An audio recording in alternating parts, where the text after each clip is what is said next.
understanding them in context. Now, with that said, I'm going to give you references where it says the words of God, which refers to the Scriptures, can never be corrupted. I'm going to give you two references that testify to that fact. Okay. One which I read earlier. Make sure you have these references on hand. And by the way, let me just, it's not only important that you read the references, I highly encourage you, my brother in the Lord Jesus Christ, go to our website, Who Corrupted the Gospel? answering-islam.org. Answering-islam.org. Please go there. When you go to the main page, you're going to see a section that says Acts the 17 Quran. Apologetics. Go to the main page, to your left, there's a section that says the Quran. Click on it. There you're going to see a section that says what the Quran says about the Bible.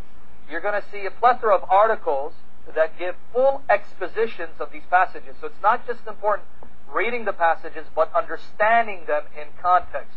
Now, with that said, I'm going to give you references where it says the words of God, which refers to the Scriptures, can never be corrupted. Let me give you two references that testify to that fact. One which I read earlier, chapter 6, verse 115. So write this down. Chapter 6, verse 115. It says, none can change the words of your Lord. Now, even Muslim expositors, and this is why you need to go to the website to read the commentaries that we provide by Muslims, who admit that this refers to the Scriptures, because the Scriptures are the words of Allah, the words of God. So chapter 6, verse 115, chapter 18, verse 27, those two verses, write those down. They talk about the incorruptibility of the words of Allah. And according to the Quran, the Torah, the law of Moses, the gospel of our Lord Jesus Christ, even the Psalms of David, the Quran makes reference to the Zabur, the Psalms of David. Let me give you the references to that. In chapter 4 of the Quran, verse 163, chapter 4, verse 163, and chapter 17, verse 55. Chapter 17, verse 55, it says, Allah gave the Psalms to David. And even quotes from Psalm 37, verse 29. It even quotes directly from Psalm 37, verse 29, in chapter 21 of the Quran, verse 105. Chapter 21, verse 105, actually is a direct quotation from Psalm 37, verse 29. So the Quran acknowledges that these are scriptures of Allah, these are His words, therefore they can never be corrupted. Now, some other passages I want you to look at, but make sure to go to the website to read the full exposition of the meaning of these passages. Chapter 3 of the Quran, verse 3 and 4. Chapter 3 of the Quran, verse 3 and 4. That's one. Chapter 3 of the Quran, verses 48 to 50. Chapter 3 of the Quran, verses 48 to 50. That's another. Chapter 3, verse 48 to 50. Chapter 5 of the Quran, verses 43 all the way to 48. Chapter 5 of the Quran, verses 43 all the way to 48. And that would probably be the best passage. That's the most powerful. And let me mention two more. Chapter 10, verse 94, which I did not read. Chapter 10, verse 94, where it says, if you, and it's singular, by the way. Those Muhammad, are Arabic. that's when it's singular, it's talking to Muhammad. Yes. There. And there it says, if you, Muhammad, are in doubt concerning the revelations which we sent down to you, ask those who've been reading the book before you. Surely the truth has come to you from your Lord, so do not be of the doubters. Two things to note from that passage, chapter 10, verse 94. Number one, the Quran acknowledges that Muhammad was doubting whether these revelations came from God. So the Quran acknowledges that Muhammad himself was questioning, are these really revelations from God? Number two, it tells Muhammad, if you want to assure yourself that these revelations are from God, go to the people who've been reading the book before you. There is no Muslim in this world who will deny that's a reference to Jews and Christians. Why do I say that? All throughout the Quran, Jews and Christians are called Ahl al-Kitab. Ahl al-Kitab, meaning the people of the book. Why are they called that? Because the Quran recognizes, long before Muhammad, Allah, supposedly the God of the Quran, sent down revelation to the Jews and Christians. So this is why they're called the people of the book. So now, my brother, notice this. If you're doubting whether the Quran is from God, you're commanded to go to the Jews and Christians to consult their book to determine whether this book is from God or not. Irony of irony. Yeah. The reason why I say irony of ironies, my brother, is because if you, as a Muslim, and you're not, I'm speaking to the Muslim, come to me and say, hey, is this Quran from God? Can you confirm it for me? The last thing in the world I'll tell you is that the Quran's from God. Because the Quran contradicts the book that the Quran confirms to be true, meaning the Bible, thereby proving that Muhammad is a false prophet and the Quran is a false message. Now let me read the final one, and we'll go to your other question. This one is a powerful one. My brother, are you aware that the Quran says that those who deny the message given to the apostles of God, they will be fetid fluid for the fire? Chapter 40, verses 70 to 72. Chapter 40, verses 70 to 72. Those who cry lies to the book, and that wherewith we sent our messengers. Now notice, it's attacking people who say the Quran is a lie, and the message given to the messengers before Muhammad, soon they will know when the fetters and chains are on their necks, and they are dragged into the boiling water. Now Yusuf Ali translates it as fetid fluid. Then into the fire they are poured. Did you catch that? If you dare say, my Bible is a lie, it's corrupted, the Quran says a painful torment awaits you. Now does that sound like a man who believed the Bible's corrupt? That was chapter 40, verses 70 to 72. And that was his first question. Yeah, and I mean, just think about this. So you have several passages there. Those are all the key passages. But just think about the irony here. We didn't. Sam mentioned the passage, Surah 5:43 to 48. Verse 47 of that passage commands Christians to judge by the gospel. It says, "People of the gospel, we have to judge by what Allah has revealed therein." If we judge by what we read in the gospel, first of all, we can't do that if the gospel has been corrupted. The gospel has been changed. It's no longer reliable. It was corrupted by the Apostle Paul or at the Council of Nicaea. Can we judge by the gospel? No, we don't have it. We don't have it anymore. Or if we do have it, it's weird and full of corruption and false teaching, so we can't judge by it. So when the Quran commands us to judge by what we read in the gospel, we have to go with the gospel we have, which according to the Quran cannot be corrupted anyway.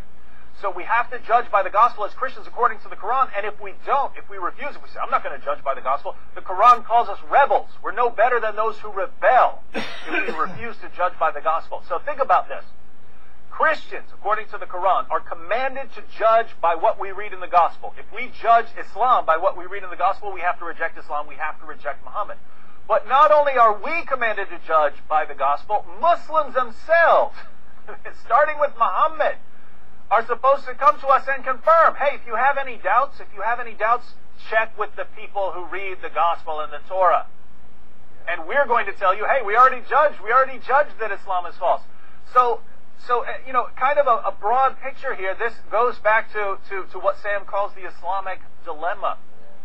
If the gospel has been corrupted, then Muhammad's a false prophet, because he commanded us to judge by the gospel, and he was commanded to come and listen to us, to what we say about the gospel, and to judge his religion by what we read in the gospel. So if the gospel has been corrupted, Muhammad's a false prophet, because his religion tells you to believe in the gospel. If, on the other hand, the gospel is reliable, and no one can corrupt it, no one's ever corrupted it, then Muhammad's still a false prophet because he contradicts it. His teachings contradict the core claims. So, if the gospel is reliable, Muhammad's a false prophet. If the gospel is reliable, Muhammad's a false prophet. Either way, Muhammad's a false prophet. Let's talk about the gospel, because Islam's just done. Islam self-destructs by affirming a message that it contradicts. All right, brother, we have other callers to go to, but you said you had multiple questions. We'll try and take one more if we can. Yeah. Go ahead, brother. By the way, did you understand our answer, brother? Oh, yes, perfectly. I've been reading your articles as well, but my other question is relating to Brother David's claim. Brother David likes to say that I think, if you look at, it's a bit off the topic, I'm sorry, but violence according to the Quran is prescriptive, while violence in the Bible is more like a descriptive thing.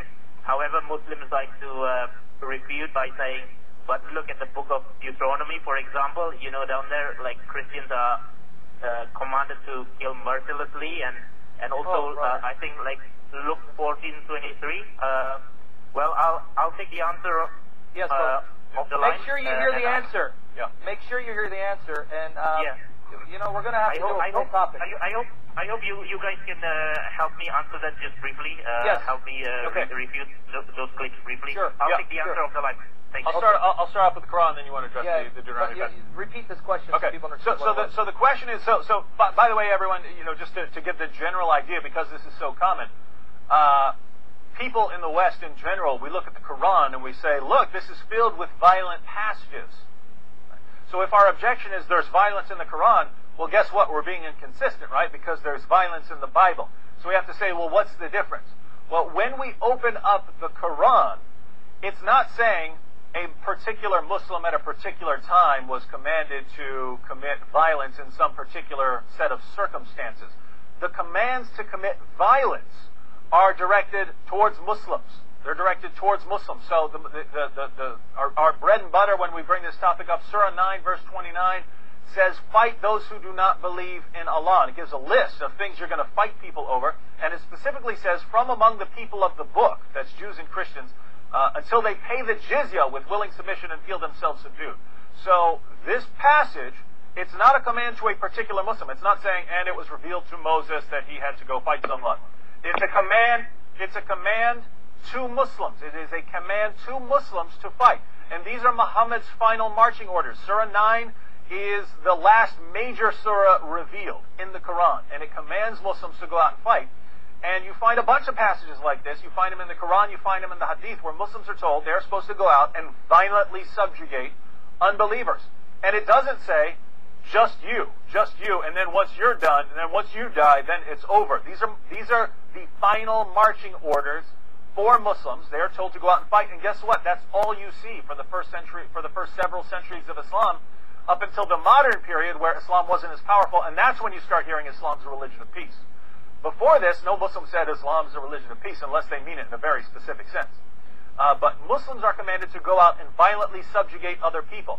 Are Christians commanded to go out and violently subjugate unbelievers? But we do have passages in the Bible talking about fighting and killing and so on. True. So what do we do with those passages? Now, even before I get into it, we don't have to take a break, do we?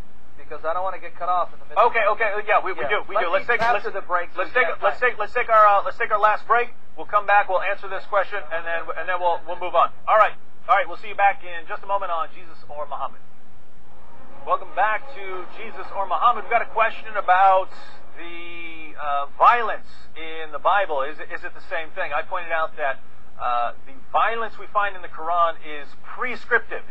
And all that means is it's a prescribing behavior. It's telling Muslims, you go out and do this. The question is the violence in the Bible, and there is violence in the Bible, is that telling Christians what to do? Is that telling us this is how you are supposed to go out and treat people? Now, obviously in the Old Testament that's not written for us. This is in the context of, wars over the land of Israel. Yeah, you can even read it. Says, exterminate a specific people group, and it mentions them by name, like the Canaanites. Well, we don't have any Canaanites. It's not go out and exterminate everyone for all time. And go and wipe out everyone that breathes who doesn't believe in Yahweh, or Moses as his messenger.